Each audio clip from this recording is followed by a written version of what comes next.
নমস্কার, আপনাদের সবাইকে স্বাগত। বর্তমানে পৃথিবীতে সবথেকে শক্তিশালী অস্ত্র অবশ্যই পরমাণু বোমা। তবে তার ভয়ানক মারণ ক্ষমতা এবং পরবর্তী ক্ষতিকারক প্রভাবের জন্য পরমাণু বোমা হামলা চালানো কার্যত সম্ভব নয়। এই বিষয়ে বিশ্বের অধিকাংশ পরমাণু শক্তিধর দেশ সম্মত। মাঝে মাঝে রাশিয়া বা উত্তর কোরিয়া পরমাণু হামলার হুমকি দেয় বটে, কিন্তু সত্যিকারের পরমাণু হামলা এখনো পর্যন্ত পৃথিবীতে দুইবারই ঘটেছে। জাপানের হিরোশিমা ও নাগাসাকিতে, যা দ্বিতীয় বিশ্বযুদ্ধের অবসান ঘটিয়েছিল। পরমাণু শক্তির পর যদি থাকে সবচেয়ে শক্তিশালী বিস্ফোরক কিছু, তা হলো টিএনটি বা ট্রাইনাইট্রোটোলুইন। তবে এবার প্রতিরক্ষা খাতে বিপ্লব ঘটাতে চলেছে ভারত। ভারতীয় নৌবাহিনীর তত্ত্বাবধানে তৈরি হলো এক সম্পূর্ণ নতুন বিস্ফোরক। এই বিস্ফোরক টিএনটির থেকেও দুগুণ বেশি শক্তিশালী এবং প্রাণঘাতী বলে দাবি করা হচ্ছে। এই নয়া বিস্ফোরকটির নাম সেভেক্স 2। নাগপুরের সোলার ইন্ডাস্ট্রি এই বিস্ফোরক তৈরি করেছে।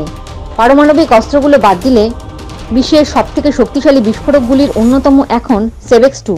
বিস্ফোরণের মাত্রায় অনেক গুণ এগিয়ে থাকলেও আগে যায় বিস্ফোরকগুলো ব্যবহার করা হতো তার থেকে ওজনে এতটুকু বেশি ভারী নয় সেভেক্স 2।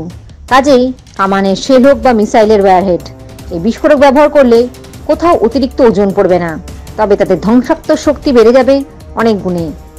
নৌবাহিনীর যে প্রতিরক্ষা রপ্তানি প্রকল্প আছে তার অধীনে এই বিস্ফোরকটির পরীক্ষা করা হয়েছে।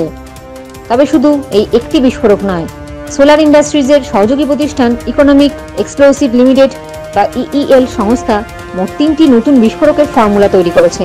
এই 3 বিস্ফোরকের ফর্মুলা ভারতীয় অস্ত্রশস্ত্রের ক্ষমতাকে অনেকটাই বাড়িয়ে দেবে। সূত্রের খবর, পরীক্ষা সফল হওয়ার পর 6 মাসের মধ্যেই এই বিস্ফোরক ভারতীয় সশস্ত্র বাহিনীর ব্যবহারের জন্য তৈরি হয়ে যাবে। জয় হিন্দ, জয় জওয়ান, জয় কিষান।